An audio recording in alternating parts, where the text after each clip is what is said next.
एक कस्बे में एक विधवा अंधी औरत रहती थी।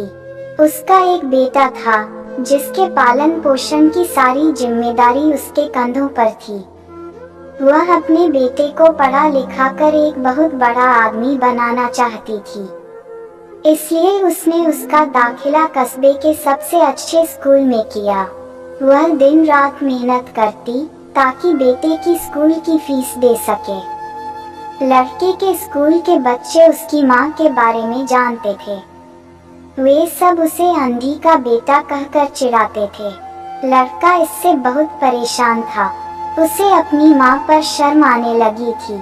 वह उसके साथ कहीं भी आने जाने से कतराने लगा था। जब लड़का बड़ा हुआ तो उसकी शहर में अच्छी नौकरी लग गई। उसने अपनी माँ से वादा किया कि शहर में मकान लेकर वह उसे लेने आएगा, लेकिन वह शहर गया तो फिर लौटकर वापस नहीं आया। उसकी अंधी माँ उसका इंतजार करती रह गई। कई महीने बीत गए, लड़के की कोई खबर नहीं आई।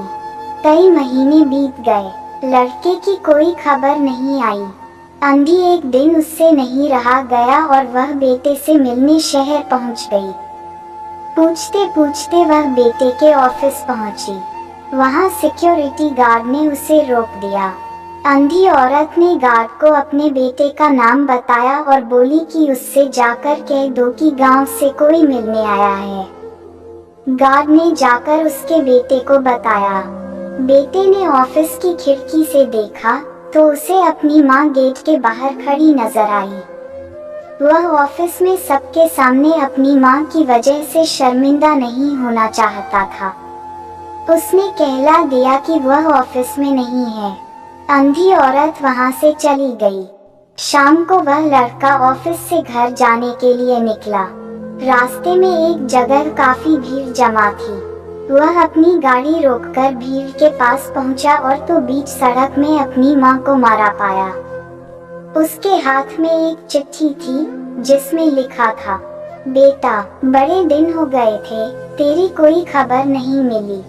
चिंता हो रही थी इसलिए तुझसे मिलने चली आई। तू तो अब बड़ा आदमी बन गया है। तुझसे मिलना अब शायद मुझ गरीब की किस्मत में नहीं, लेकिन मैं बहुत खुश हूँ तेरे लिए। तूने अपना ही नहीं मेरा सपना भी पूरा किया। मलाल है कि तेरी तरक्की देख नहीं सकती। काश बचपन में तेरी आंखों में सरिया न घुसा होता और मुझे तुम्हें अपनी आंखें न देनी पड़ी होती, तो तेरी तरक्की अपनी आंखों से देखकर सुकून से मरती। तेरी अंधी माँ। ये पढ़कर लड़का फूट फूट कर रोने लगा। जिस अंधी माँ पर उसे शर्म आती थी, उसने उसके लिए कितना बड़ा बलिदान किया था।